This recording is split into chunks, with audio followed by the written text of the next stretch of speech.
Welcome to Hunted, Book 1 of the Collapse series, the premier novel of author A.D. Lamar. This book is a work of fiction, and all names, events, and characters are a product of the author's imagination. Creative Commons Copyright 2024 by Evercardia Incorporated. This book may be shared with anyone in any format, non-commercially, with attribution given to the author. No derivative works may be made without written permission. Read to you by the author. Visit adlamar.com to download this book for free in digital format. Chapter 11. Soraya Thiessen self-consciously touched the bun on the back of her head, feeling for stray hairs. Her blonde hair was held in place by a copious quantity of hairspray, gel, and hairpins. It took around 40 minutes every single day to prepare herself for each shift, and she did not rush this process like many others did. None of her other bosses seemed to care about hair standards, but it had been drilled into her by the National Guard, and it felt good to hold to a high standard. The passenger seat of the police cruiser was not where she wanted to be as a rookie officer with the Washington State Police, 3 weeks on the job. She was required to sit there and absorb the knowledge, but she was eager and excited to start getting into the new job. Her field training officer occupied more than just the driver's seat. His enormous body seemed to fill the entire left side of the cruiser. The steering wheel looked like a toy as he draped one dark-skinned arm over it. He could almost reach the windshield without even leaning forward, but as with most gentle giants, he was one of the nicest people that Soraya had ever met in her entire life. Luther Wellington could not stop telling jokes in his rich southern accent, and the hours passed quickly as they wandered through the back roads of their assigned patrol area in their ancient electric-powered patrol vehicle. They had another 50 miles until they needed to charge it again, which would take them out of service for another 45 minutes. Despite the need for more officers to be on the road, the state did not have enough funding to buy more vehicles, so instead, officers were forced to drive 2-man and sometimes even 3-man patrols. Soraya tried not to look down at her body armor because she knew that she would be grossed out once more by the unwashable stains in the hand-me-down plate carrier. She had managed to get a brand new uniform, thankfully, but the rest of her gear looked like it had appeared first in the 1990s and had probably been worn by 10 different officers since those days. The handcuff case in particular had been stitched up with multiple colors of thread, and someone had even tried to use duct tape as repair material at some point in the past. Nevertheless, she was finally finished with her training and was nearing completion of the field training phase. She had made 2 arrests and even had pulled her firearm once on a traffic stop. The Washington State Police were not permitted to enter any of the major cities due to a severe lack of firepower to counter the growing gang problems. The city of Tacoma was in particularly bad shape, not having paid the state for 6 months' worth of policing after its own police service had been unofficially disbanded due to a lack of funding. Soraya was perfectly happy to be working in the sticks, where the tall trees, cool weather, and beautiful sunsets were a hallmark of Washington State outside of the major cities. Her only wish was that the state would provide 2 meals a day instead of 1, but money was short, which, as everyone knew, was the siren song of their generation. Soraya reached behind her seat, pulling out the small lunchbox where she maintained a stash of homegrown food. The climate of Washington was quite temperate, but even so, a greenhouse was needed to grow food year-round. She had packed herself a wonderful smorgasbord of hothouse foods, with a couple of hard-boiled eggs from her mother's chickens, nestled carefully in a glass container. With the price of eggs at nearly $10 each, she did not bring this precious treat to work without having at least one to share with her partner. Luther laughed at a joke that he had just made, but Soraya had not been paying attention. Despite this, she laughed along with him, not wanting to hurt his feelings by implying that she wasn't listening to him. She looked at her partner, who seemed to be looking at her expectantly, as if he had just asked her a question. Hopefully he hadn't, but there was one thing for sure that would take his mind off of telling jokes, and that was a delicious hard-boiled egg. She tried not to dive into her food until almost the end of their shift every day, but it was getting harder and harder not to simply raid her lunchbox and devour everything the minute her shift started. Luther's eyes grew wide, and his dark-skinned face split into a brilliant smile. The man had the nicest teeth that Soraya had ever seen in her life, and his smile always made her feel happy and content. "Oh, yes, ma'am," he crowed, plucking one of the shiny, hard-boiled eggs from the small glass dish. He cradled it very delicately between his massive fingers and began to take small bites, chewing slowly and savoring the taste. "Tell your ladies I said thanks," he declared. Soraya laughed and began to eat one of the other eggs from the dish. Getting chickens had been her ex-boyfriend's idea, but once she had started raising hens, it became something of a passionate hobby. They would eat almost anything, and it was nice to get fresh eggs, a commodity that was much more scarce than it had been just a few years ago. "Can I drive soon?" she asked. Luther pretended to think about it for a moment, but then smiled. "Yes, we can stop and charge in Elma. Then it's all yours." He pointed to the wheel. They were cruising down Highway 8, headed for the coastline of Washington State. They would make a loop through the small towns, do some foot patrols, and then make their way back to Olympia, hopefully arriving on time for the end of the shift. Despite the chaos in Tacoma and Seattle, the rural coastal towns were still very idyllic, quiet, and ultimately boring. The biggest report out here was missing people, particularly children. There had been at least 3 since she had started, all of them coming from the rural areas that touched Seattle and Tacoma. Food was also expensive, with many of the local farms having quietly gone out of production after the ban on gas-powered vehicles 4 years earlier.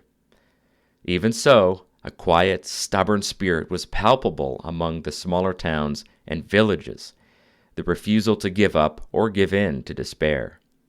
Soraya was born and raised in Washington, and she couldn't imagine living anywhere else. She lived with her mom on the 7 acres that their father had purchased before she was born, and together they made the most of country life, gardening and raising small livestock. She had experienced a brief moment of youthful insanity when she was 18, leaving home for 2 years to live with her boyfriend. It had been the longest 2 years of her life, but she had stubbornly refused to come home until the news of her father's death had broken her resolve. Coming home had been the right decision, even though it was not easy. Joining the National Guard had been a stepping stone to get her into law enforcement, but it hadn't been necessary. The state police would take anyone with a heartbeat these days. In many ways, life outside of major cities in the Pacific Northwest felt a lot like the Old West, but with the internet and movies. The cruiser was equipped with a fairly modern computer, thin but sturdy with the flexible screen that could be tilted up and down. Soraya was currently using the keyboard as an armrest, and she felt the light vibration of the speakers as a special tone sounded. It was very loud and quite distinct, but she had never heard it before. She looked at her field training officer and saw that his face had gone slack. His joyful mood had evaporated, and he tried to glance at the screen to read the message alert. "Do me a favor, read that out for me." Soraya was curious now. "Sure, let's see. Oh, it's highlighted in red. Never seen that before." "It's from the FBI. Special alert, high priority. It means drop everything and pay attention." "Okay, wow." The message was short. "All units within 50 miles of coastline, head for nearest beach area. Await individual placement and instructions." As she read it, she felt her pulse begin to race as adrenaline pushed into her system. She had seen a few car accidents, several unattended deaths, and a multitude of missing children complaints, But this was something quite a bit different. The mysterious nature of the message added to the excitement, and she knew that Luther felt the same when the cruiser started accelerating. "Can we make it there without recharging?" Luther peered at the dash, squinting a bit. "Nope, we're going to have to stop in Elma." The charging station was deserted when they arrived, and Soraya jumped out to grab the charging plug from the rack. Each spot had 2 different types of plugs, and she let out a string of curses when she saw that this station's plugs had been cut off. Copper thieves again! Charging cables were a popular target for theft, since they could be easily sold for money to unscrupulous metal dealers. Luther pointed to the adjacent station. "Grab that one. It'll reach." They leaned against the side of their cruiser while the batteries began to recharge, and Soraya tried to force herself to relax. There was nothing to do, so she scrolled through social media posts on her phone. Everyone was talking about New Hampshire and Texas, even though none of her friends or relatives lived anywhere near the Granite State. "Do you think the president will really shut down the FBI?" Luther didn't react to the question right away. He seemed to be staring at the yet unseen coastline, hidden behind another 30 miles of highway and trees. "He had better. His voters demanded it," he said in his deep voice. Soraya was used to Luther's profound mood changes. He was capable of amazing levity, laughing for half an hour at a time, but then switching to a darkly pensive state, where he would cite poetry and make grandiose declarations that were sometimes difficult to understand. "I don't think he will. It would tear the country apart," she said. "Yes, the country's in a bit of trouble, but we're still going to be fine." He drummed his hands on the roof of the vehicle, which came up to only his mid-chest. "You've got chickens, a garden, and your family. Who cares about anything else?" "It's just my mom now. Dad's been gone for a bit." "I know." He pushed back from the vehicle to stand and stretch. Soraya had been lucky to get one of the friendliest men in the world as her second-round field training officer. Some of the others in her class had not been so fortunate, being paired up with training officers who were all about the job, no joking, laughing, or casual conversation. It sounded terrible. After just a few days, they had shared many details about their personal lives to each other. Luther was constantly telling stories about his wife and 2 young boys, and Soraya shared similar stories, mostly complaints about her ex-boyfriend. Luther was a good listener most of the time, although he would get very excited when the discussion turned to food, and he became quite likely to interrupt with a story about some recipe he wanted to try. "What's the charge at?" Luther asked her. There was a display in the charging station showing the estimated available miles based on the type of car and the size of the battery. It wasn't even close to accurate most of the time, but there was a timer, which was good enough. 8 minutes. I think we got another 70 miles from that, plus 50 already in there." He wiggled the charging port that was sticking out of the vehicle. "We need one of those nuclear batteries the Chinese have got." Soraya nodded in agreement. It was one of Luther's pet peeves, a topic he frequently spoke about during one of his pensive, melancholy moods. Americans were far too scared of nuclear power, thanks mostly to the stories of Chernobyl, nuclear bombs, and movies depicting the power of the atom if used improperly. The Chinese were far more practical, and had been using very small nuclear batteries that produced a slow trickle of power, but never needed recharging. Lithium-based batteries were adequate, but when the grid was unreliable at best, getting around became a difficult task. "I think it's good enough. Let's go." Luther was already opening the driver's door and climbing inside. Soraya pulled the charging plug out and slammed it back into place, running to jump into her seat before Luther could start backing out. He certainly had a fire under his butt, and she didn't blame him. Capturing a fugitive for the FBI would be a nice feather in their cap, and maybe they would even get some overtime out of it. Elma, Washington returned to its quiet slumber as the Washington State police cruiser left the small parking lot of the charging station, spinning its tires as it pulled onto Interstate 12, heading for the coast. Chapter 12. Special Agent Harvinder Patel was a little sleep-deprived and craving a coffee as the FBI van sailed through the quiet Seattle streets. It was 5 a.m., and he had not slept more than a couple of hours the night before. At least his own agents were with him, sitting in a huddle, talking in low murmurs. 2 Bricka men, both Russian, were seated in the final seat, utterly silent and seemingly in their own world. Harvinder was not fooled by this. They were certainly trying to listen to the conversations being had, and he had cautioned every single one of his team to do their best not to give away information without his consent. It was nearly intolerable that the head office had approved so many agents being given access, particularly when his own manpower was so very depleted. He was also quite sure that there were other assets hidden around the area, monitoring with some kind of surveillance.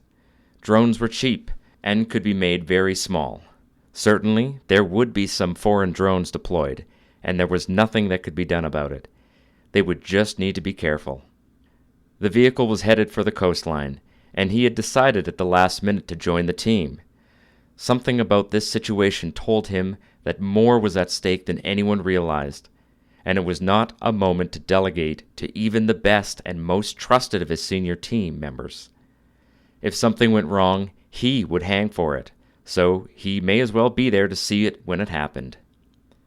The FBI had sophisticated surveillance assets, and those were following up in a separate vehicle that was only occupied by his people.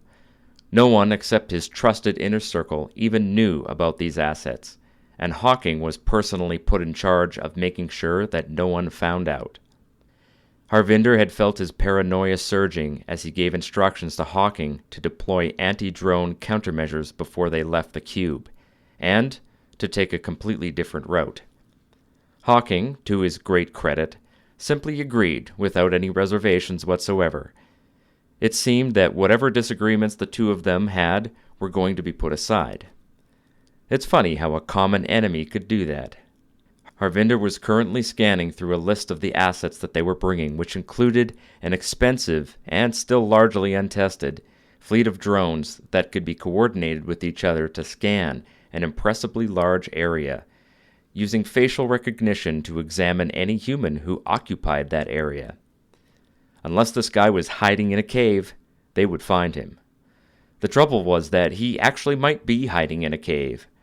The mystery thief had already proven to be very resourceful, crossing the Pacific in a boat and swimming over 70 miles in water that was nearly freezing. It was impressive, but probably fruitless. They would catch him eventually, and they would bring him in. Hopefully, whatever technology he had stolen could also be recovered. The U.S. would look powerful and capable again, and he would get his staff returned back to him from the capital. Harvinder looked once more at the only picture of the alleged thief that had been given to him, along with the suspect's name, Damien Weber, age 24. He was a former Army Ranger, having served a bit more than 4 years before bailing and leaving the U.S. to work security at the Chinese embassy in Changchun. Something about this fellow made Harvinder almost sympathetic to him. The Chinese would see him as a criminal, maybe even acting on behalf of the CIA or NSA, but Harvinder didn't think so. This felt more like corporate espionage, maybe even between two rival Chinese firms. He was looking forward to questioning Weber and getting to the bottom of this slowly unraveling mystery. Chapter 13. Austin Massey was flying through New York City in a heavily modified hot air balloon with a giant pink dinosaur, 2 girls dressed like sexy maids, and an impressively detailed reproduction of Darth Vader from the old Star Wars movies. The dinosaur was standing on the rim of the basket, throwing small bombs onto the street below. The noise of screaming pedestrians was nothing but a low murmur, compared to the sound of the exhaust from 7 rocket engines that were being operated by Darth Vader. The girls dressed as old-fashioned maids were laughing and making faces into camera lenses that they could only see themselves. Austin himself was trying to steer the balloon into a building, but there were laser turrets set up on the roof trying to shoot them down. This was their third playthrough of this level, and the goal was to land the balloon on the old Trump Tower. Austin didn't care about the actual level objectives. Those were boring. Instead, his goal was to sow as much virtual chaos as possible and try to break the simulation. Sometimes you could discover exploits, bugs, or even hidden levels if you did crazy things that were unexpected. The balloon was hit by a beam shot from somewhere, and the fabric parted where the beam tore through it. The gas inside quickly surged out, and the basket began to fall out of the sky. All of the occupants cheered in unison as their haptic feedback devices and clothing did their best to simulate the feeling of falling. The only thing really missing was the stomach twisting that you got when you were falling for real. The playthrough was ending, but Austin didn't even wait for the stats to appear before pulling off his headset. The artificial world of New York's skyline vanished, and his bedroom office appeared again, blurry and boring. He was lying on his bed since that was the position that offered the least amount of effort to maintain for long periods of time. The virtual reality headset was about the size of a pair of glasses, with lenses that could be transparent or opaque as needed. A sensor on the bottom tracked the hand and arm movements of the user, allowing interaction with the virtual world. His room was untidy, but at least it didn't smell bad, as far as he could tell. His mother tried her best to keep her only son from living in filth, and Austin worked hard to make money through a number of online business ventures and contract work. Neither of them was perfect, but they certainly supported one another. It had been 9 years since his father had left, leaving the United States and moving to Russia. Neither Austin nor his mother knew where the man was, and they didn't care much either. Austin's uncle was still serving as a senator in Washington, D.C., and he came to visit them every few months, when he was able to get away from his duties. Austin really liked his uncle and looked forward to the visits, but the old senator had not been able to make the long trip for a couple of years now. It was a nice sunny day, and Austin didn't feel bad about using extra electricity. The solar panels on their roof had already topped up the battery bank, so it was perfectly justifiable to use as much power as needed. His mother was bustling around the house, cleaning and tidying, so Austin decided to go out for a short walk, mostly to avoid being asked to help clean. Their small house was located at the top of a long, steep, meandering road in the small village of Fortenza, Washington, where the official population was 3,700, but the actual number was probably closer to 2,000. The countryside that surrounded the town was mostly flat, with a nice mix of open fields and forests. Far to the south, you could almost see the glimmer of Alder Lake on a clear day, but Austin hadn't been down to the lake since he was a little kid. Further east, Mount Rainier filled the horizon, rising from the earth and piercing through the scattered clouds. It was a nice, small town, close enough to Tacoma that you could drive there quickly, but far enough that the gang violence of the Seattle area didn't reach them. Austin hadn't been to the city in a while. There wasn't much worth going for. Gazing down the road, he could see at least 3 for sale signs hammered into the long grass of houses that hadn't been occupied in at least a year, and possibly more. The signs had been out there so long that some of them had been bleached almost white by the sun. No one wanted to buy a house in Fortenza, or anywhere else in the state of Washington. State policies had driven out the ones who could afford to leave, and those who were too poor to move were basically stuck. The lucky people who remained in town at least had a house, but Austin had heard rumors about encampments hidden in the forests and wilderness, with people making shelters out of literal garbage. Austin's mother charged through the front door of the 2-bedroom bungalow, carrying empty gas cans in both hands. "Honey, we need more gas. Can you pick some up if you're going out?" She didn't wait for him to reply, but dropped the red plastic jugs on the front sidewalk. Austin winced, but said nothing. Getting gas was a pain, but they needed fuel for the illegal gas-powered car tucked away in the garage, and for the backup generator that kept the power on if there were extended days of rain or clouds. He quickly checked his pocket for his coin stick, a device that was able to store crypto in a tiny, hidden hard drive. This particular stick was also a vape pen, and he took a quick drag before picking up the gas cans and beginning the walk to Tevin Marderosian's auto body shop, which doubled as the local black market for gasoline. Tevin was a dark-skinned, permanently grouchy Armenian who was an absolute wizard with gasoline-powered engines. He operated his shop right out in the open, as if daring the government to try and shut him down. Even before the gas ban, he had been constantly in some kind of battle with state and local authorities over regulations that they claimed he was breaking. After the dollar plunged in value several years back, he had stopped accepting US dollars at all, reverting to barter and crypto for payment. Since he was the only mechanic in town, Austin suspected that he was becoming quite wealthy. Tevin was his usual grouchy self, but he disappeared into his huge shop to fill up the gas cans after accepting a large payment of Whisper coin.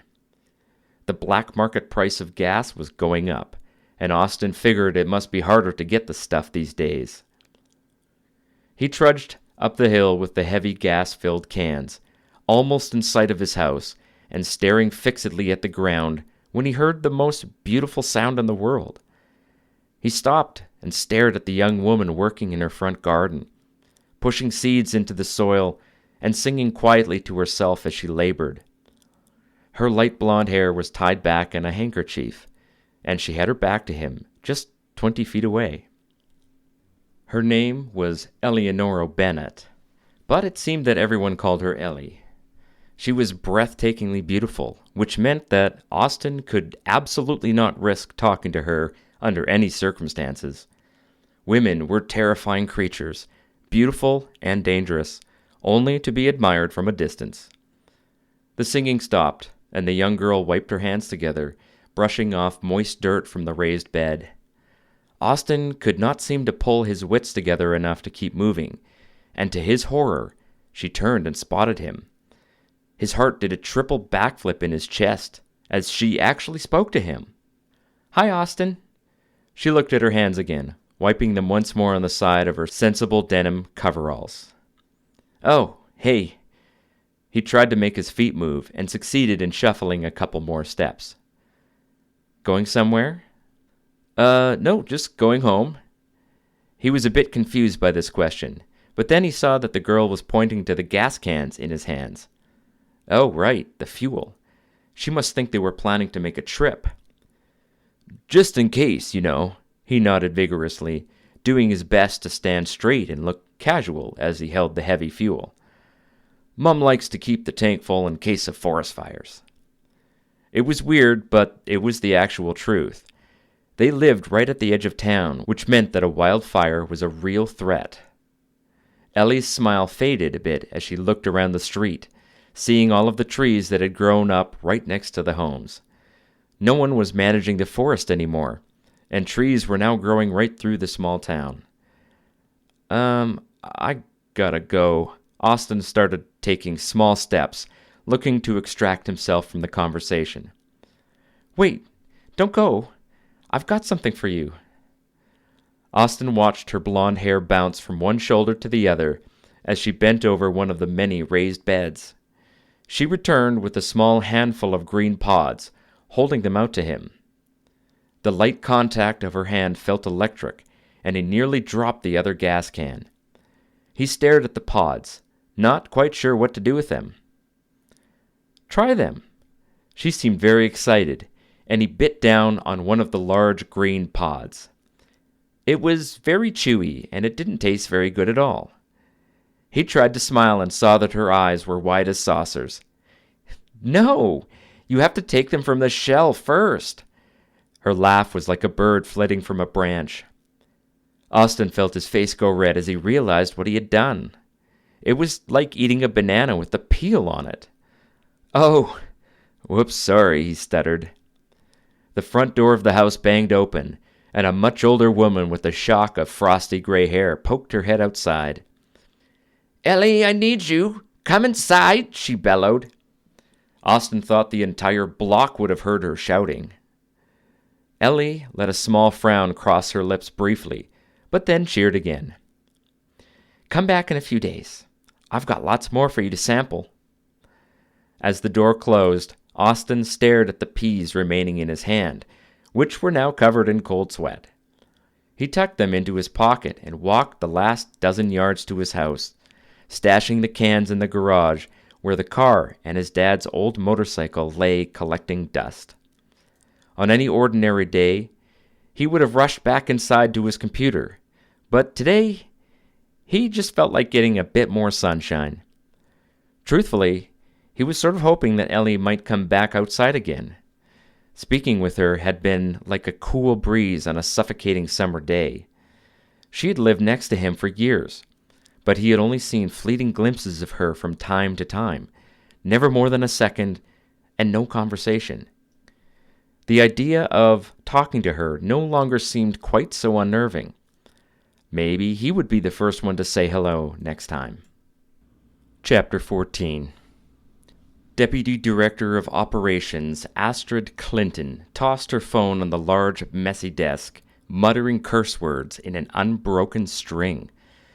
The CIA was in full-blown crisis since President Milano had announced a 50% reduction in staff effective June of that year.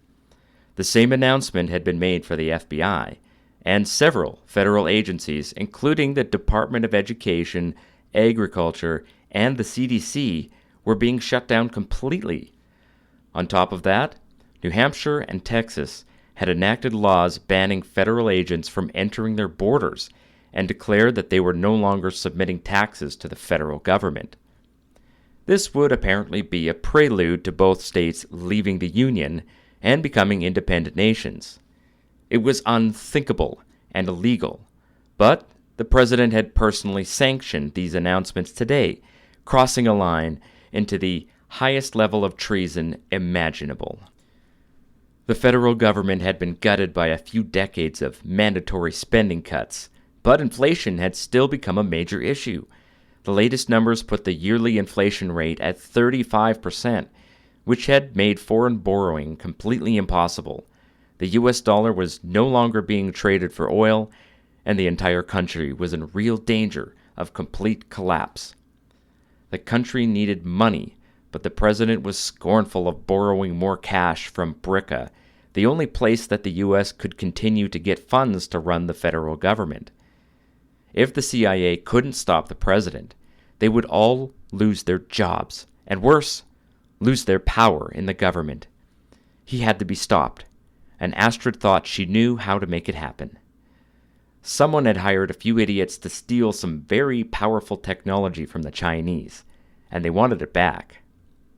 Her connections with the Chinese government had been very adamant that this was of immense importance to them, and they might be willing to help remove the current administration from the White House if the CIA was willing to cooperate.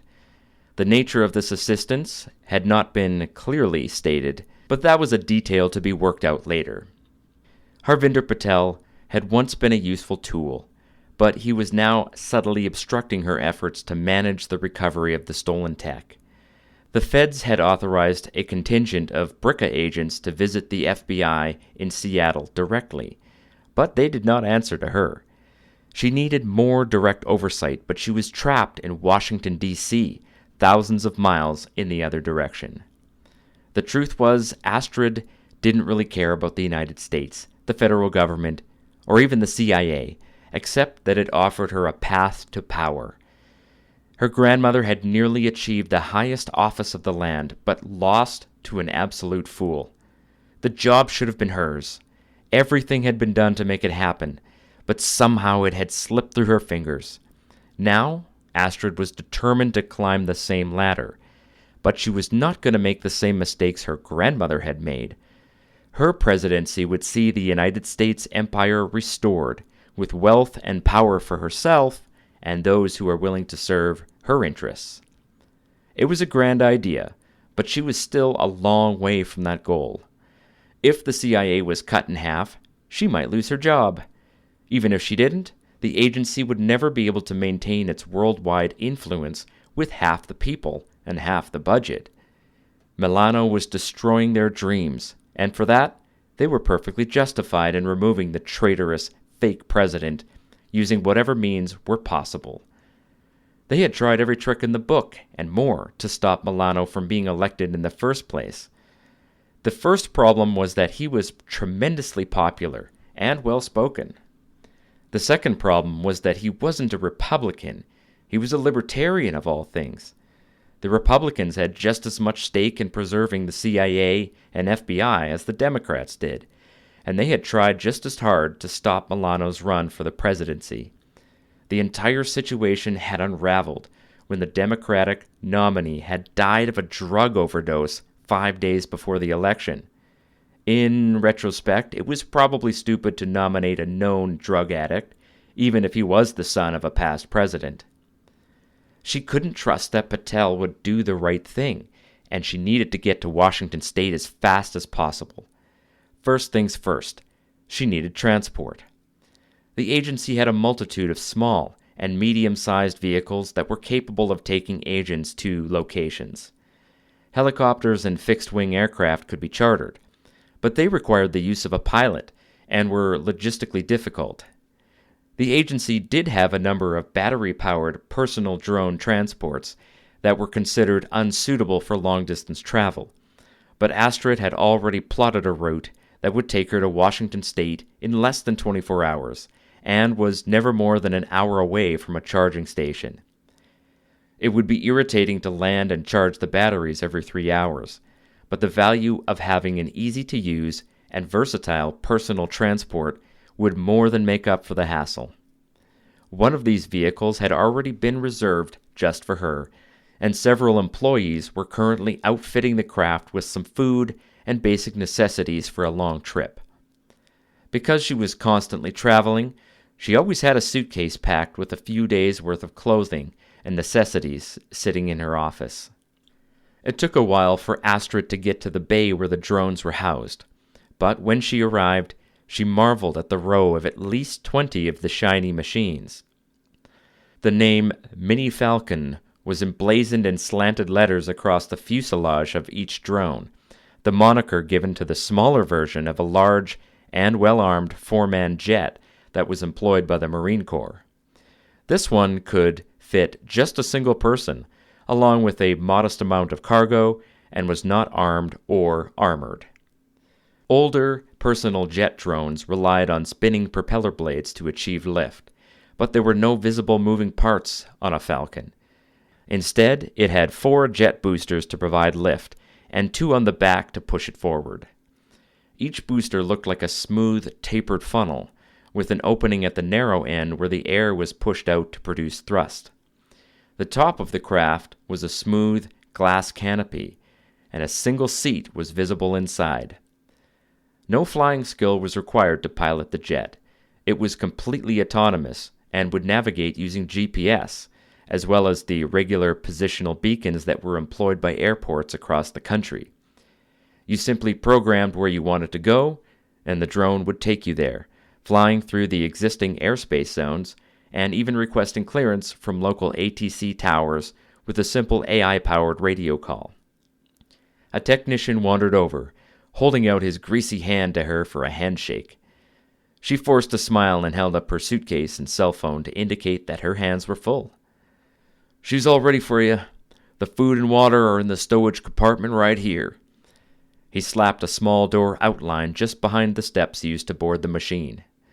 Astrid was irritated to see that the compartment couldn't be accessed from inside the craft, but as she peered through the glass, she saw that the interior was quite roomy and had at least 3 cup holders. Her phone buzzed in her suit jacket pocket, and her watch popped up with a text from her assistant. She was supposed to be meeting her here with a Starbucks coffee, but she was running late. Astrid didn't respond. It was better to let What's-Her-Name feel stress and panic. It would help her to make better decisions.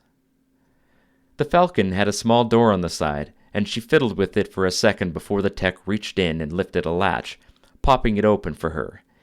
She glared at him, and he retreated but remained nearby. Sitting in the only seat felt like being perched on a throne, and she started pushing buttons around her. The technician hovered outside the door, not daring to put his head inside. He was a quick learner. "There's a master switch right there in the panel." He pointed to a metal switch that was covered by a small plastic gate. She lifted the little door and flipped the switch. A display came alive, hovering over the glass in midair, and the guts of the machine started thrumming lightly. She moved her finger over the display hologram and found that it was interactive, responding to her hand movements. Her computer in her office was AirTouch compatible, but she never used it. Her preference was iTouch, where a sensor tracked your eye and eyelid movements to make selections.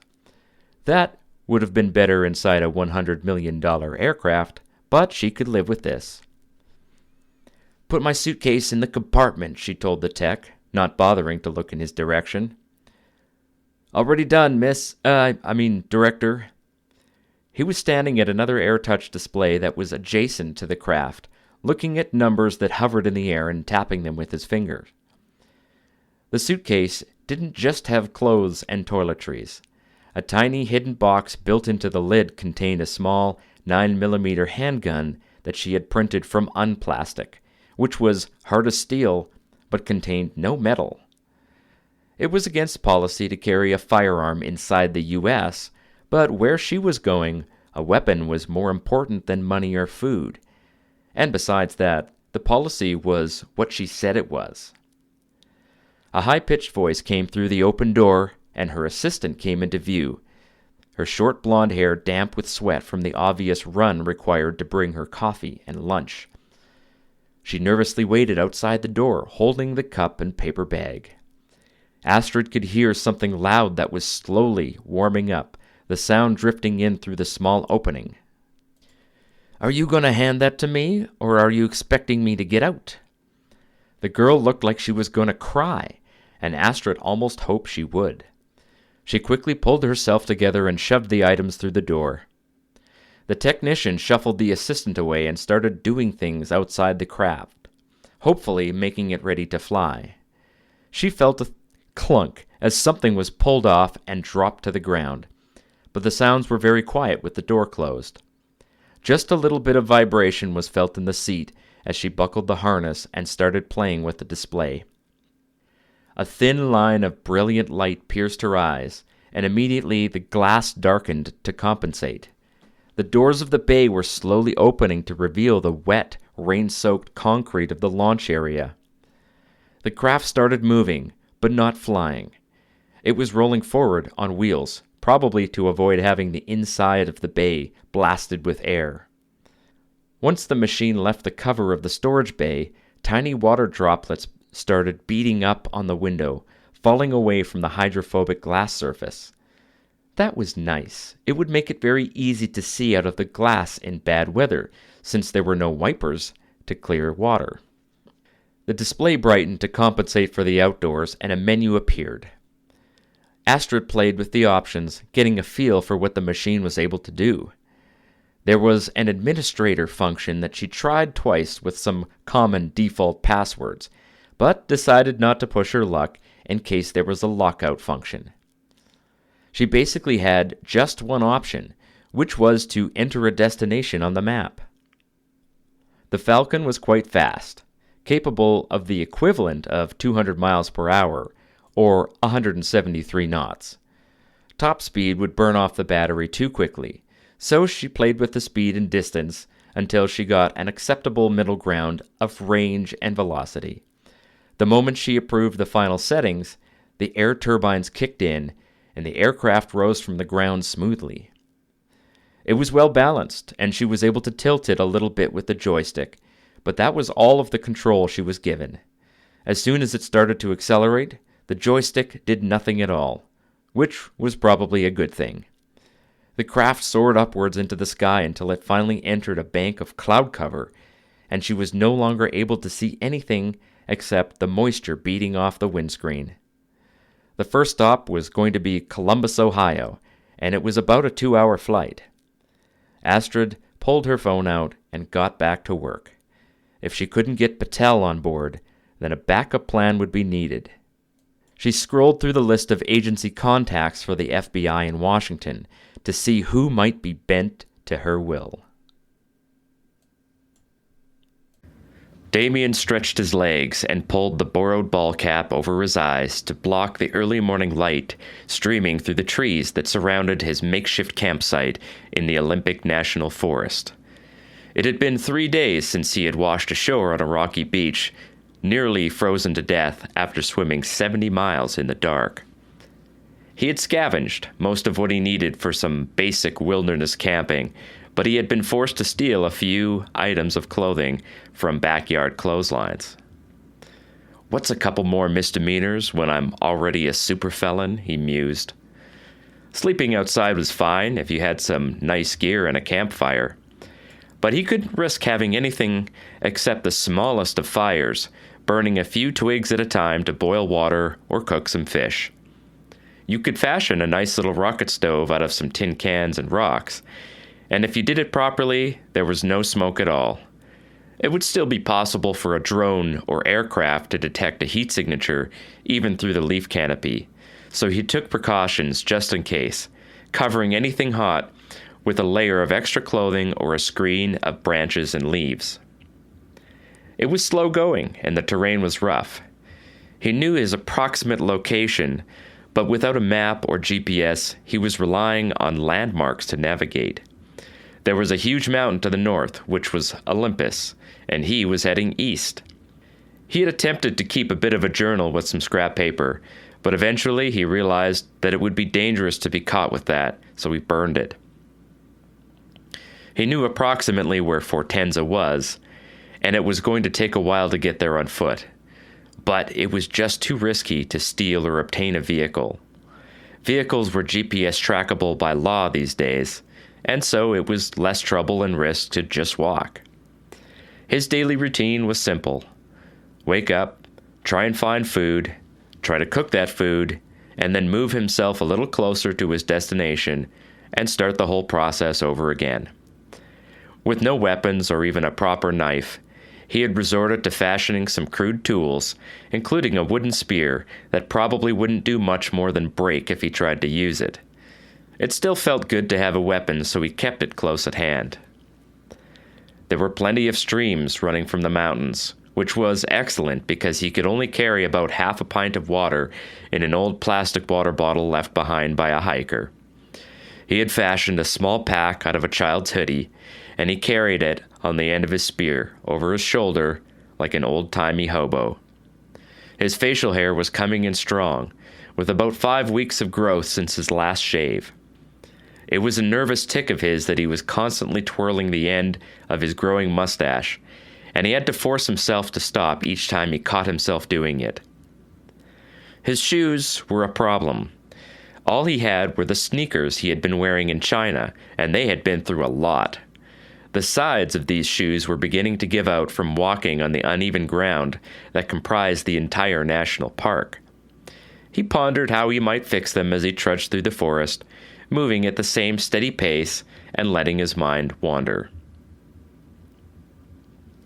It was tempting to keep moving at night, since the temperatures dropped down to the high 30s, but it was nearly impossible to move through this terrain without light, and the cloud cover had been hiding the moon since he had landed. He needed about an hour of daylight to collect enough branches and whatever ground cover he could find to make a place to sleep. Even with 2 shirts and a light hoodie, it would never be enough without a nice layer of grass, leaves, and pine branches. On the morning of day 5, he walked into a clearing a few yards from where he had been sleeping and saw the morning sun rising over the city of Seattle, far in the distance. The downward sloping terrain was too rocky to support large trees, with enormous exposed blocks of weathered bedrock between tufts of grass and small shrubs. He had a decision to make. Either he could take the more exposed but more comfortable route down, or push through the trees to maintain a little bit of concealment from the air. By his estimation, he was a very long way from any form of civilization. There had been no real hiking trails, abandoned campfires, or any other sign of human encroachment in the still pristine wilderness. It was still very cold, and Damien felt that his tolerance for discomfort was breaking just a little bit. He decided to head down the exposed portion and enjoy the feeling of the warm sun on his face for just a little while. As he started moving, he discovered that the rocks were still quite slippery with morning dew. It had only briefly rained once during the last few days, which was unusual for this climate, but seeing the wetness on the rocks reminded him that a hard rainfall would probably make this trip that much more difficult. It would force him to stop and shelter, perhaps even losing a full day of travel if he had to dry out his clothing. He angled himself back to the shelter of the trees after a few minutes. It just felt wrong to be out in the open, and he felt his heartbeat rise as the feeling of being watched drifted over his mind. Something made him stop and look up to the horizon, where he expected to see portions of the city of Seattle and Tacoma wavering in the distance, perhaps still visible at this altitude. Instead, a line of tiny black dots was silhouetted against the sky just above the tree line. His sleep-deprived brain struggled to interpret this visual, and for a second, they were birds flying in a straight line across the horizon, except they weren't visibly moving at all. The dots were slowly spreading further apart and appeared to be getting bigger. Pure terror struck Damien as his brain finally caught up and he recognized what these were. It was a fleet of drones conducting a grid search. He quickly scanned around, looking for some cover. The trees were still 30 yards away to his right, and even those trees were small and scrubby. He pulled the ball cap down on his face as far as he could. It might already be too late. The optics on the drones may have already scanned his face as he stood stupidly gazing into the sky. Damien swore loudly, the first words he had spoken out loud in a few days of solitary travel. His throat felt dry and his muscles locked up. He fought through the adrenaline responses and forced himself to move slowly and intentionally, like a casual hiker just making his way down from the summit. There had to be other people around doing the same thing, right? It seemed to take forever to reach some decent cover, and he heard no noises at all. If he had not been on the same level as the drones, he probably would not have seen them at all. That might either be lucky or unlucky if they managed to capture good footage of him before he made it to cover. His appearance was quite shabby, and he looked truly homeless. But this was Washington, and there were plenty of homeless people around. He had run across a few abandoned encampments, even this far from civilization. Half an hour later, Damien felt calmer, and the anxiety faded. He was under a solid canopy cover now, and making good time. The repairs he made to his shoes the prior night, using the sewing kit to run a crude barrel stitch through the sides, were holding up nicely.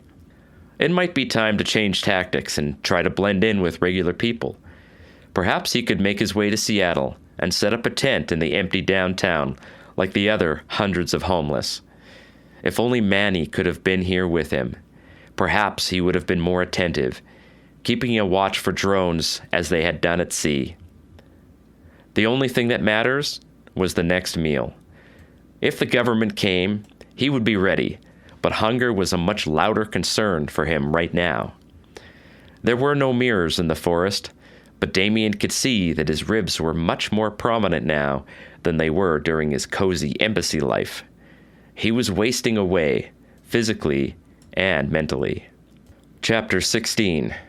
Harvinder Patel sat in the Aberdeen, Washington hotel room, staring at his laptop as the data from the search drones reached the base station. There were 48 drones flying across the vast expanse of the national parks, scanning for any signs of human activity. The Surveillance and Tracking Artificial Intelligence, or SAT-AI system analysis showed a high probability that the fugitive, Damien Weber, was most likely going to avoid built-up areas, and would try to work his way through the many forest areas instead. The system had identified 4 areas that were possible exfiltration routes from the ocean and moving east. The drones could fly a very long distance without being recharged, but the search area was still vast, covering thousands of square miles of difficult and wild terrain. A second team was moving to deploy a second set of search drones south of Highway 12, the nearest direct route to the big cities of Washington. The trouble was that no one knew what the rogue embassy employee was planning to do. It seemed obvious that there was a plan being executed, someone to take delivery of the stolen tech, and that person was in the United States. He might be heading clear across the country for all they knew. Maybe he was stealing a car right at that moment. Harvinder had instructed the SATAI to check all police databases, social media sites, YouTube videos created, and anything else that was publicly available or could be accessed by the FBI. SATAI was also filtering the data coming from the drones, but the system was not very reliable when it came to facial recognition, unlike the Chinese systems. It kept finding human faces and rock formations. A knock sounded at the door, and he peeped through the security lens. Hawking was standing outside, holding a paper bag and scanning around the hallway. He seemed to sense that Harvinder was at the door and waved to the fisheye lens, holding up the large bag of food. Harvinder felt his stomach growl and quickly opened up the door. Hawking carefully put the food down and began to scan the room with a sensor designed to detect listening devices or surveillance equipment.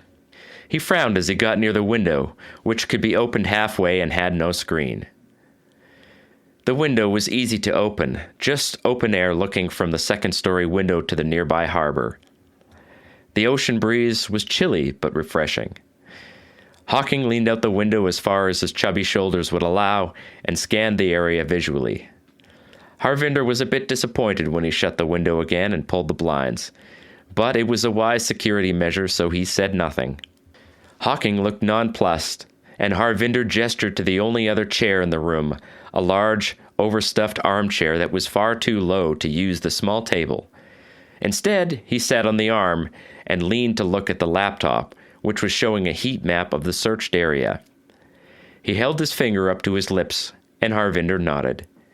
If they needed to speak, it might be safer to do it elsewhere.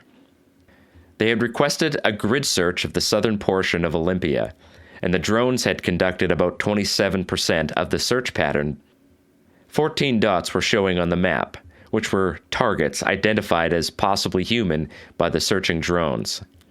SATA was attempting to filter these results, but the satellite internet was spotty and slow, and very little progress was being made.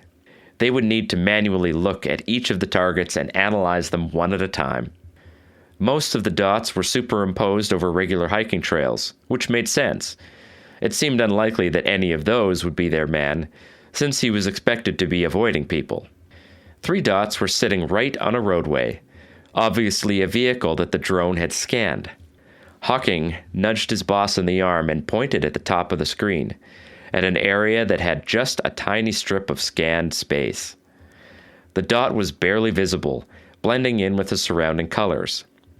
Harvinder may not have noticed it right away, but Hawking had better eyesight, apparently. He stared at the dot, which was much further north, almost 50 miles from where they were, and far away from any of the regular hiking trails.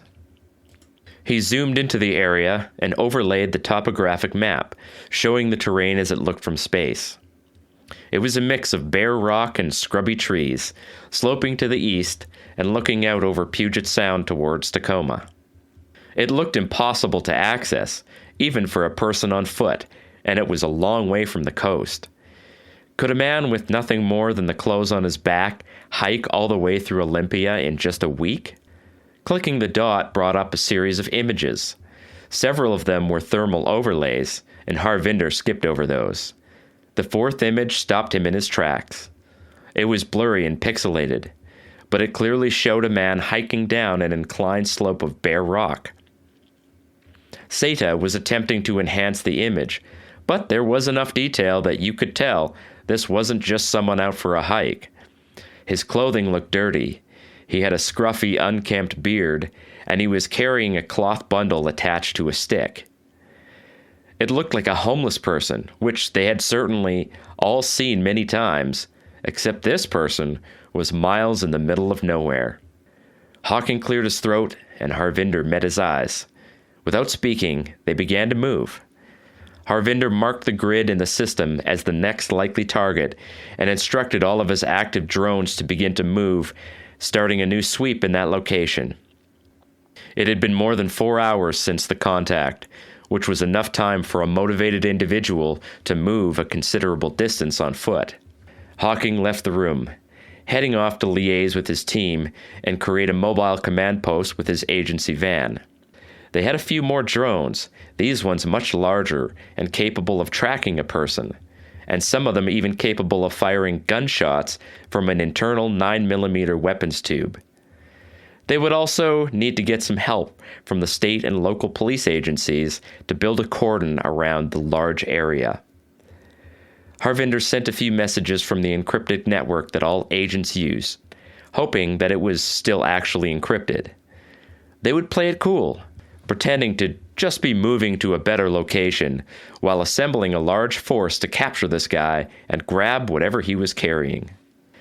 Harvinder looked at the window of the hotel room.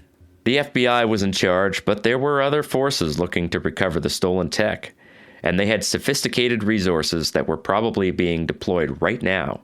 It seemed inevitable that there would come a point when they clashed with each other, possibly with violence. If it came to that, could the FBI justify shooting agents from another country for demanding their own technology back? Chapter 17. Kostya was sitting on the quarterdeck of the Zavoya Vatel, wearing nothing but a bathrobe and eating sushi that one of the sailors had retrieved from the city. The poor fellow had come back smelling like an outhouse and reported that a homeless person had tossed a cup of urine onto him. Oleg had refused to let the sailor back on the boat until he could clean himself up. This is precisely why Kostya himself was not stepping foot off his boat unless he was in one of his vehicles or surrounded by armed bodyguards. Kostya jumped as the door to the open deck banged open and Luka burst out, looking sweaty and excited. "Father, they found him." Father, they found him." Kostya felt the initial irritation at being interrupted fade almost immediately. He tossed the remains of the sushi into the muddy brown water, pulled his robe tight, and followed his son-in-law to the computer station. Luka had 3 separate AirTouch screens open, with a host of unintelligible data showing on each of them. Kostya waited patiently for the boy to gather his wits and offer an explanation. "Okay, we followed the search drones as far as we could, but they were too fast so we could not keep up." He waved his hand, turning the floating screen to his boss. "We have 2 drones following the FBI, and both of them show that all of the agents are packing up and going mobile." Luka held up his cell phone. "Alexander reports that the FBI chief, the brown guy, told them to move to a new hotel in a different city, already booked and paid for, but then he just took off. He says the other agents look very excited, but they are trying to act casual." Kostya smiled. The American FBI was not good at misdirection. The CIA would have done better, but they weren't involved, yet. "You are following their vehicle." Luka nodded and switched to a drone that was showing an upside-down view of a roadway. It was risky running a live video feed while the drone was attached to a vehicle, but Luka was a master with his drones. Having eyes on the target was certainly important, but the plan was to steal the technology, and a drone just couldn't do that. They would need to get to the location as quickly as possible, and Kostya had already made plans to accomplish this. A very top-secret and very expensive machine was concealed in the storage bay of the yacht, and it only needed about 5 minutes to be fully ready to go, once they had the exact location. This was a stealth two-seater flying machine that the Russians called Sokol, capable of airspeeds exceeding 400 miles per hour and nearly invisible on radar. It did not have a very long range, but it was equipped with some serious firepower in the form of 4 mounted 7.62 times 39mm machine guns. This was more than enough to obliterate any unarmored vehicle and turn the occupants into ground beef.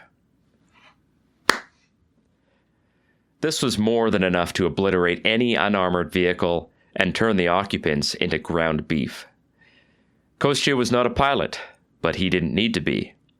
His own brother, Oleg, was one of the greatest pilots in Russia, having flown the Kamov Ka-52 helicopter during the war with Ukraine. The only problem was that Oleg was a drunk, a failure that Kostya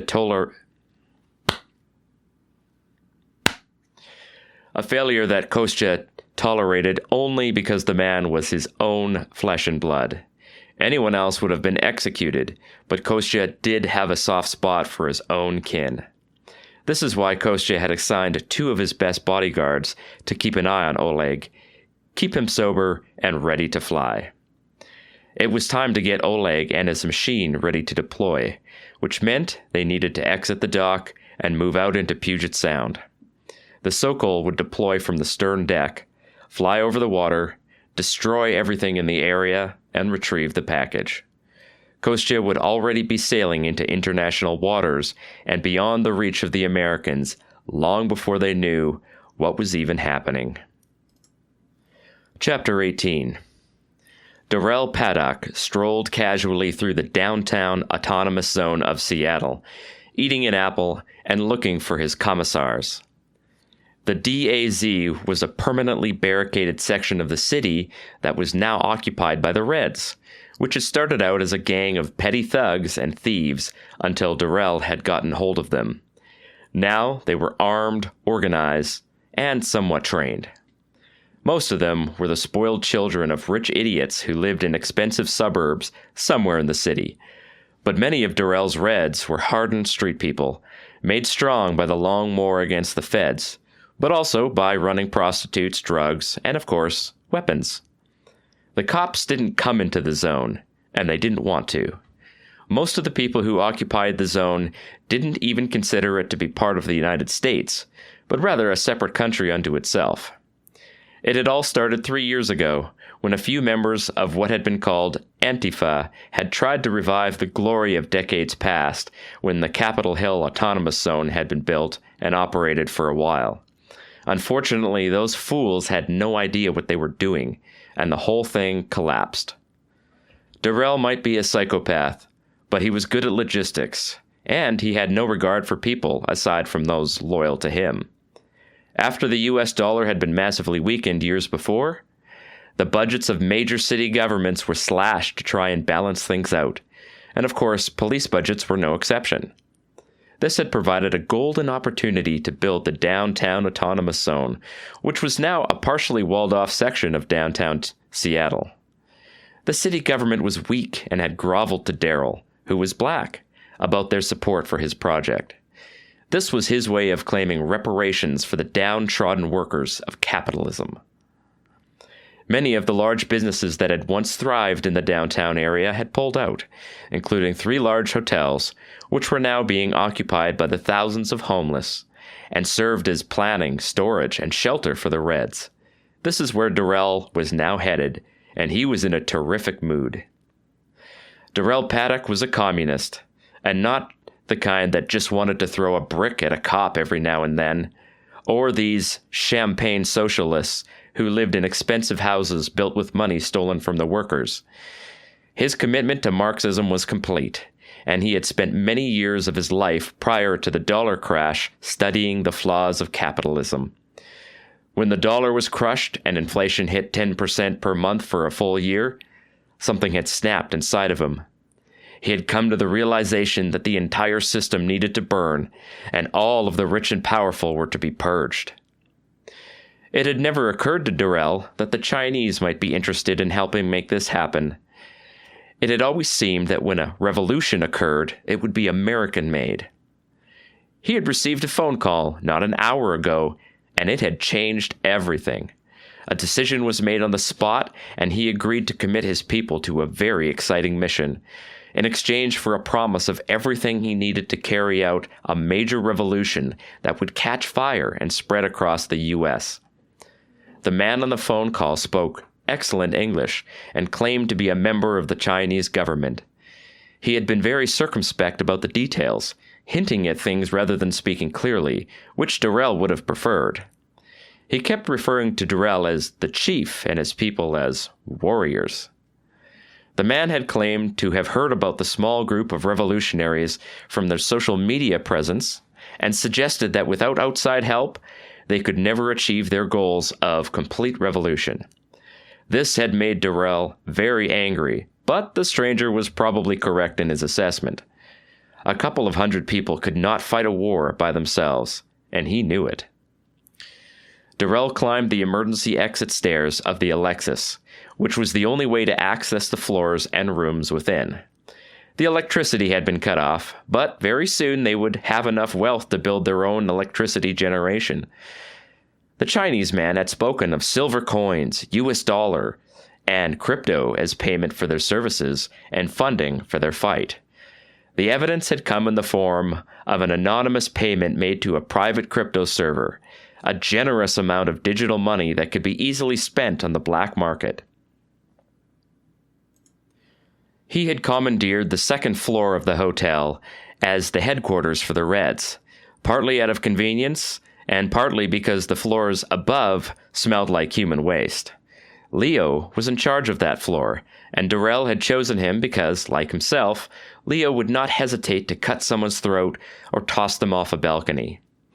The Reds didn't have official leaders or a hierarchy, but Darrell was unofficially in charge, and anyone who challenged that would simply disappear a week later, their body never to be found. Serena and Nick were smoking weed in the big room, which was an old conference room that was now the Reds' hangout area. Darrell didn't allow the Reds to do hard drugs, because addictions were how capitalism got you to buy more and more useless trash, but pot was plentiful and it helped keep tempers from flaring. The Reds sold plenty of drugs, and there was a very well-equipped drug lab in the basement of the hotel they currently occupied. When the revolution started, Darrell was going to put a fatal dose into every pill and baggie they distributed and rid the world of these useless addicts. "Nicky, you didn't respond to my message. Is this how you treat me now?" Nick looked glassy-eyed, but he pulled his phone out and cursed. "Oh, sorry, dude, I didn't feel my cell buzz." His voice sounded thick, but he wasn't slurring or getting spaced out quite yet. Darrell slapped the big conference table, which was covered in cigarette burns and knife marks. "This is the biggest day for us yet, and I can't even rely on you two to be ready when I need you." Both Nick and Serena jumped, pulling away from the table. "Read the message. You too, Serena." He waited as they scrolled through what Darrell had sent 45 minutes ago. The look of shock hit both their faces at the same moment. "This is a scam, dude. No way the Chinese government sent that." Darrell said nothing, but pulled his phone out and opened the crypto trading app. He spun it across the table so they could read the balance. Their disbelief melted, and they started to look giddy with excitement. "We're rich!" Serena seemed to be more excited about the money than the mission they would need to perform. But Nick was a killer too, and he was now furiously writing on a piece of dirty scrap paper. "Darrell, we're going to need everyone. Probably 30 or 40 comrades, which is with as much ammo as they can carry." "Darrell, we're going to need everyone. Probably 30 or 40 comrades, with as much ammo as they can carry." Darrell saw that he was writing down names, and he pulled the paper away from Nick, shaking his head. "Nope, we go small, just 4 of us. Too many people and the fascies will spot us a mile away. You two, Leo, and me, plus rifles and pistols. He crumpled up the paper and tossed it on the floor. Take the big van, get enough food for 2 or 3 days, plus some blankets in case we gotta do some camping. Serena made a face at the word camping, but Darrell didn't care. Revolutions require sacrifice, and he was willing to live outside for 100 days in a row if it meant tearing down the system. The van in question was an old gas-powered delivery truck with a sliding door on the back and just 2 actual seats. They had hijacked it on the outskirts of Seattle early one morning, killing the driver and taking the food inside for themselves. No one had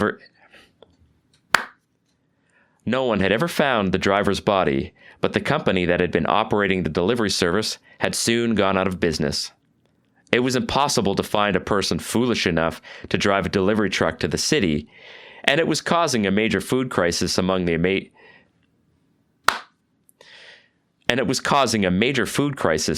remaining residents. Darrell had hidden the delivery truck inside the parkade of the hotel for just such an operation as this. The instructions that he had been given were simple. He was to assemble a small team, and they were to find their way across the Tacoma Narrows Bridge, continuing into the national park area as quickly as possible, but without attracting the attention of law enforcement. Once they crossed the bridge, they were in state police jurisdiction, and the state pigs were stretched pretty thin. Serena insisted on bringing pillows for each of them, and she volunteered to ride in the box of the old truck with Nick. Nick, for his part, did not seem displeased by this, but Darrell angrily demanded that they leave behind all of their drugs. The last thing he needed was potheads with rifles moving at half speed. It was too bad he didn't have any meth lying around. It might just be the thing his soldiers needed. Perhaps he would consider sourcing some good crystal for the next ambush, just like the German Wehrmacht soldiers of World War II had been issued Pervitin.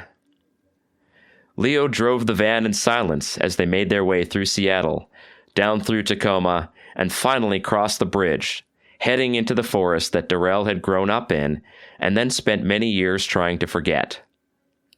Somewhere out there was a tiny cabin where he had been repeatedly abused by his mother and her many lovers. The horrible beatings had only ended on his 17th birthday, when he had taken his mother's life with his own 2 hands. It was the first happy memory that he could recall in his entire life. Chapter 19. Zhang Xiaoping finished typing the encrypted message and hit the button to scramble and transmit it to his contact back in China, a high-ranking officer whom he had never met, but who claimed to have known his father. This part of the plan was extraordinarily risky, and if he was detected by the FBI, CIA, or any other agency in the U.S., it could result in his death by execution. If that were to happen, it would be a worthy death, and he would gladly accept it. In some measure, it would relieve him of the humiliation of his father's own execution, which was still a very fresh and painful memory. No action could truly take away his dishonor, but he would certainly live to serve his vengeance on the hateful Americans who had somehow deceived his father into betraying his own country. This country had been greatly weakened by decades of indulgent living, ridiculous government policies, and cultural decay. It disgusted him to even be stepping foot on their soil. After giving the cryptic instructions to the insurgent gangster, he would only need to risk one more message, and he would not send that message until the very last minute. The FBI was still working to track down the missing embassy traitor, and he needed to keep most of his attention on bringing his own assets as close as possible. Once the insurgents had struck, his people would use the chaos to grab the tech and bring it to himself. The Americans would be exposed as thieves, and his own government would take swift military action. It was time to bring the knife to America's throat at last. Chapter 20. The radio crackled, the tires bounced over muddy potholes, and the LED lights in the police cruiser The radio crackled, the tires bounced over muddy potholes, and the LED lights on the police cruiser strobed red and blue through the dark woods surrounding them. Washington State Trooper Soraya Thiessen was driving, and her partner, an enormous and effervescent black man named Luther Wellington, shone a powerful flashlight into the creeping shadows between the trees, rocks, and shrubs that spread for hundreds of acres in the Olympia National Forest. It had been 3 days since the FBI fugitive alert had popped up on their computer, but at last, it looked like the FBI had located the suspect, running east down through the mountains, staying as far away from the pavement and cameras of civilization as he could. It had been a sound strategy, and they had both been quite surprised to see that he had evidently covered well over 80 miles of rough terrain in a relatively short period of time. The state police had been able to muster 6 officers to start searching the area, joining a number of local cops and park rangers. Luther had been far more excited than she expected, and she learned that he had spent every summer hiking the many trails of Olympia as a young man after his family moved from southern Georgia. After becoming a father, he had continued this tradition with his own 2 children every summer. He seemed to have a perfect map of the many logging roads, all of which seemed to twist and turn and go nowhere. Soraya would have been utterly lost on her own, even with GPS, but Luther provided flawless directions, calling out turns and providing a running commentary on landmarks. "There's a little waterfall under that bridge. It goes down about a mile before it disappears underground again. Water's so cold you wouldn't last 5 minutes. Soraya only saw brief flashes of water splashing in the wash of her headlights as they passed over the small bridge. They had started their shift at 6 a.m., before the April sunrise, and Soraya guessed that they would have another late day.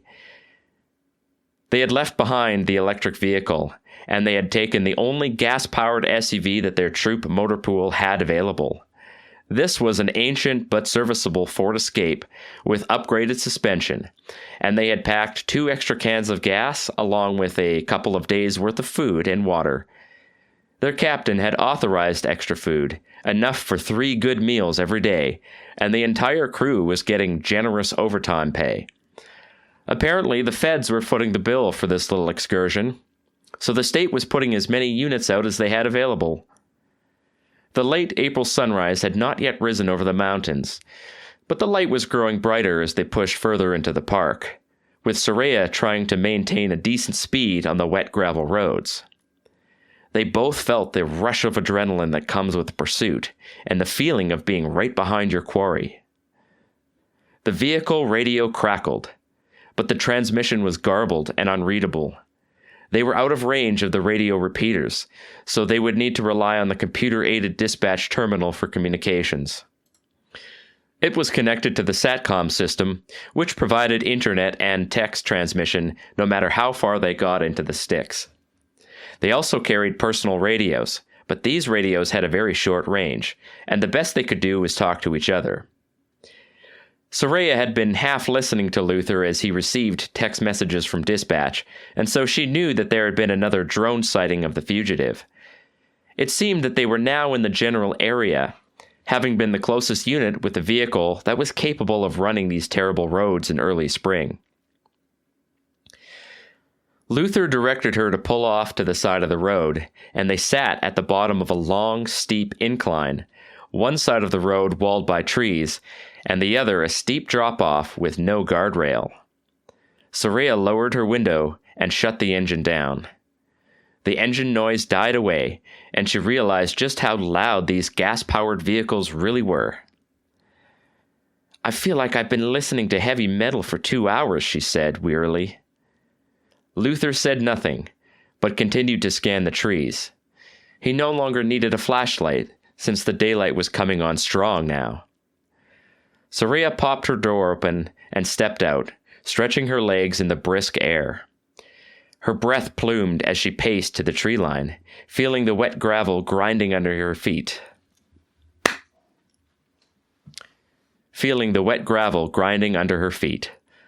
The forest was silent as a grave, with no animals or insects moving. Small tendrils of morning fog drifted across the roadway ahead of them, rising as the sun struck the rain-soaked road surface. She tried to listen, holding her breath to increase her perception. Luther stepped out of the passenger's side, his footfalls sounding heavy as his massive boots compressed the loose rocks. He was trying to be quiet, but it was like an elephant trying to be sneaky. She heard the soft click as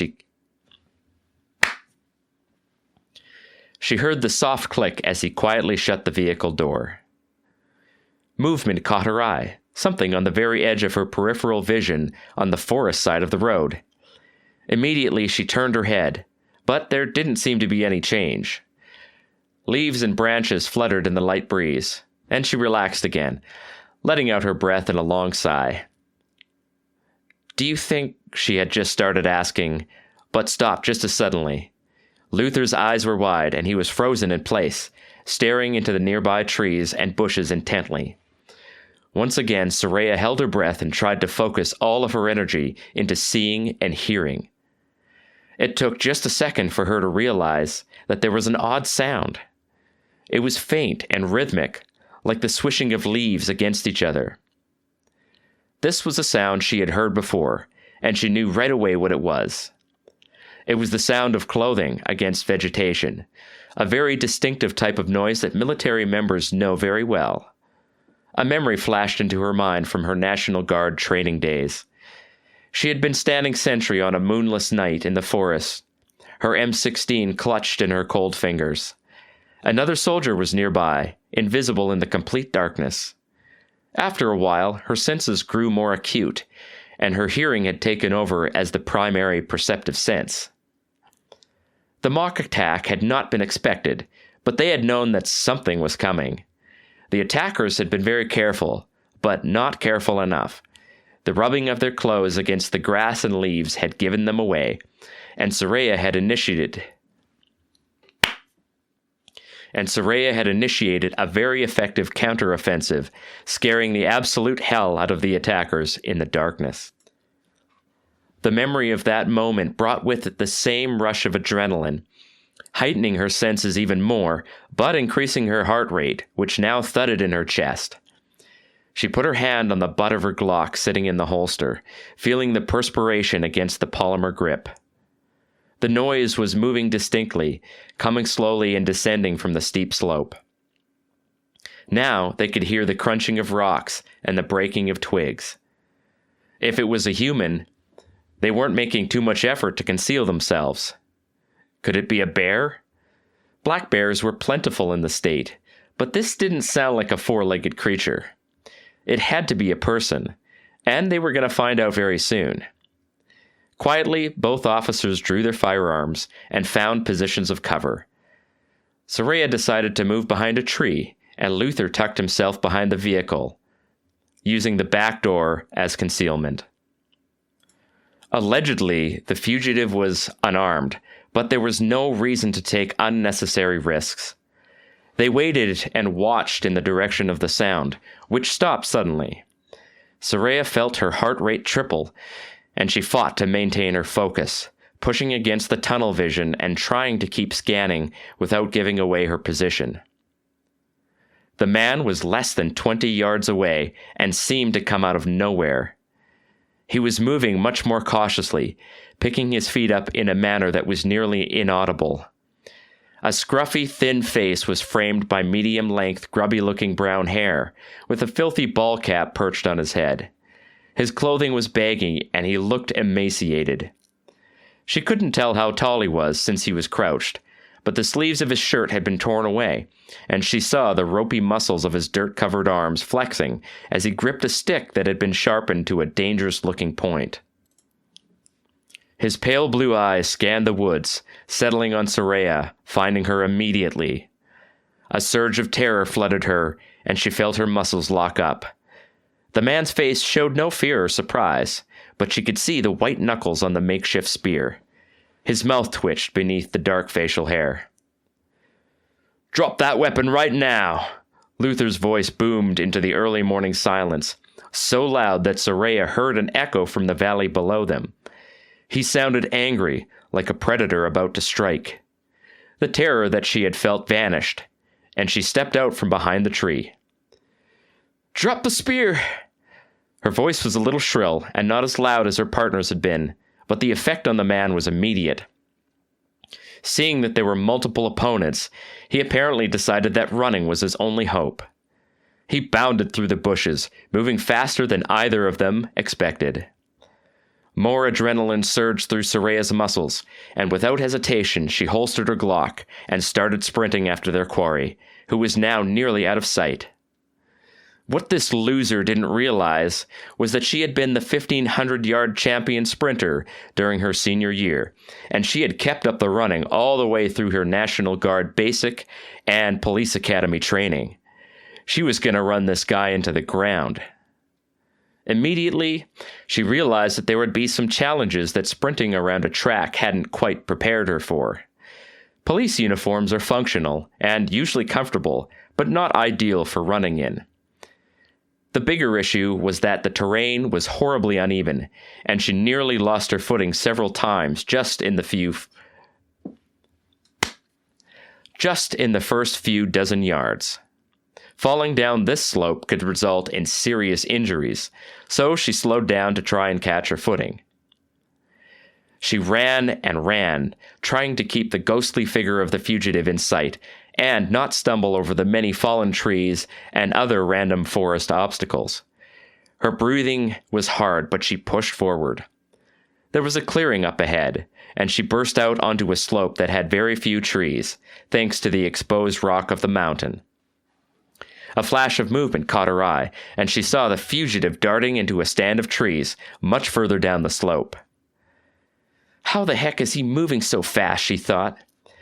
She continued to push across the rocky slope, but it seemed that she was losing ground no matter how fast she went. A buzzing like an insect sounded for just a second, and she saw a drone zip through the air, almost too fast to see. At that moment, her radio crackled, and she heard her partner calling her. "Thiessen, I got the drone and I'm on his trail. Keep moving. We'll try to corner him." She had nearly forgotten about the drone in the first moments of pursuit, but as she had already lost sight of the homeless-looking fugitive, it seemed that running him down on foot was just not going to happen. The drone was using older technology, including the old-style propeller blades, but they would have about 2 hours of flight time, and it could be set to follow someone automatically with a flashing visible beacon. If they could get other resources to this region quickly, they could create an ever-tightening net of bodies to confine and capture this wily criminal. Soraya kept moving as fast as she could, trying to catch up to the drone's flashing visual beacon as it careened over the trees. It seemed to be moving up the slope again, so she adjusted her direction of travel and responded on the radio mic clipped to her vest. "I see the drone. Try to keep it high up for me. He's got a good lead, but if he changes directions, I can probably cut him off." She did her best to make her breathing steady, pulling the air needed for running and talking with some difficulty. The visual marker of the drone was visible from all sides, but it would be difficult to spot when under tree cover. There were special glasses that officers could wear that would mark the drone's positions on an overlay, but those glasses were a couple of 100 yards away, sitting in the case that held the drone itself. Soraya kept running as fast as she safely could, pushing through the fallen trees, branches, and undergrowth. "He's cut off! There's a river!" Luther sounded very excited. The trees surrounded her, and she could no longer see the drone at all. As a matter of fact, she couldn't see much of anything except more trees. The only thing that gave her a sense of direction was the slope itself, and she continued to move perpendicularly as she had been. If there was a river, it would be flowing down that slope, and she would come across it eventually. "Is he moving upslope or down?" Radio transmissions were no longer clear. The distance and massive amount of rock meant that soon she would lose the radio altogether. When that happened, the pursuit was over, at least temporarily. No way was she going to chase some spooky, crazy man down with no comms. The river was flowing through a deep gorge, and she nearly took a headlong dive into the solid rock as the trees opened up abruptly. Towering, jagged slabs of weathered granite soared overhead, and the river splashed about 30 feet below. Through about 30 feet below. The edge was a steep drop that went straight down, and she felt a wave of nausea as she understood just how close she had been to running right over the edge. She scanned up the slope first, and her instincts were good. The fugitive was 50 yards north, looking for a place to cross the chasm. If he did manage to cross, she would not be able to follow, and both of them knew it. This was the moment to grab him, and Soraya felt renewed energy fill her legs. She pounded up the slope, trading stealth for speed, and closed the gap in moments. Her firearm was out, and her hands were steady. "You're not running anymore! Stop!" The man didn't look at her, but rather was sizing up a flat-looking spot on the other side of the gorge. It was well over 15 feet away, and she didn't think anyone could make that jump. "Don't even think about it! You won't make it! You'll break your neck, and then I'll sit up here for 2 hours waiting for a rescue lift while you slowly bleed out at the bottom in agony." At last, she seemed to get the fugitive's attention.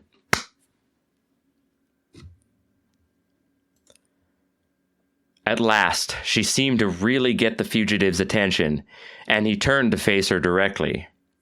They locked eyes, and Soraya saw the resignation in the thin face. For a number of seconds, they simply stared at each other, catching their breath from the 500 yards of sprinting. The fugitive was lean, but not quite as emaciated as she had first thought. His clothing was...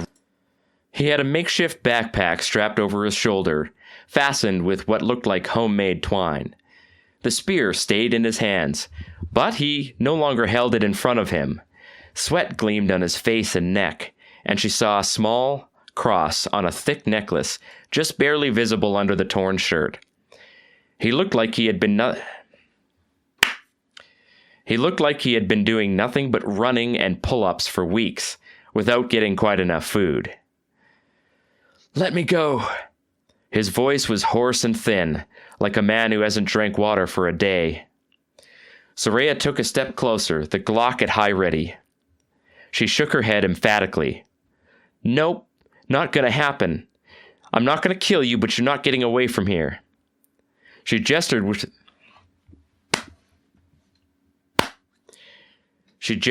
her head to the flowing water far below them. "You can either jump or come with me." She holstered the Glock and pulled her taser, pointing it at the fugitive. "This entire area is surrounded by cops, and more are on the way. The FBI is here too." She moved a step closer, and the man's grip tightened on the homemade spear. "Put that stick down or I'll tase you. I don't want to do that because you'll probably fall, so don't force me to." She kept her voice firm but calm, doing her best not to escalate this guy into making a bad decision. "You're under arrest.